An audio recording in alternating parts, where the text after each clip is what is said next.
আজকে বললামপুর সবজি আড়তে এসে দেখছি সবজিই নাই, তাই সবাই পকেটে হাত ঢোকায় ঘুরে বলছে। আর আমাদের বাঁধটা এত বড় মাছটা বাড়িয়েছে বলে জানিয়েই নাই। বিষ্ণু ভগবান তার টিমকে বাঁধে পুরা ছপলাই নিয়েছে মাছ ধরতে। তো বন্ধুরা, আমার ছিঁড়া ফাটা ব্লগে সবাইকে স্বাগত জানাই। তো ভোর ভোর চলে এসেছি বললামপুর সবজি আড়ত। আসে দেখছি আড়তটা পুরা গোটায় ভাই ভাই করছে। সবার টিনে দুটা চারটা করে সবজি এসেছে, তাই পকেটে সবাই হাত ঢোকায় ঘুরে বলছে।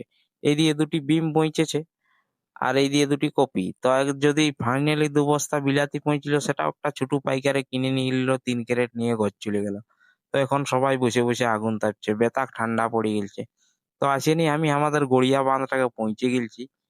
দেখছি ধারে মাছ ধরতে সবাই চলে আসছে, আর মোদি ভাই আমাদের ঠেঙ্গা নিয়ে চলে अरे আসছে। क्या बन তো যদি रहा है। মাছ পাই তো ঢাড়ায় ঢুড়োই মরাবে। তো মাছ কে লাগবে, এদিকে একটা সাপ লাগিয়ে গেলছে। কি বলবো জ্বালা। বলেন কি? এই দিয়ে দেখো বিষ্ণু ভগবান আমাদের ঠেঙ্গা নিয়ে ঘুরছে, আর বাকি ছেলেগুলা ডালপালা আর দুকুদ্দা আমাদের জালটা নিয়ে ঘুরছে। তো বাঁধটাই তো গাড়াই নাই, পুরা থালের রকম চপলে আছে জলে। তো এই দেখো জাল ফেঁকে দিল দুকুদ্দাই। তো দেখা যাক মাছ লাগে না সাপ লাগে এইবারে। ও বাবা, লাগিয়ে গেলছে একটা, এই দেখো কেজি 1.5 মাছ। এই দিয়ে কি হলো রে, ধরবি রে ধরবি রে মাছটা। এই দেখো বিষ্ণু ভগবান তার টিমকে নিয়ে চলে এসেছে। মাছ লাগে না সাপ লাগে। ও বাবা, কিছুই লাগে নাই। সবাই আনকাই কাদা ঘাটি বলছে।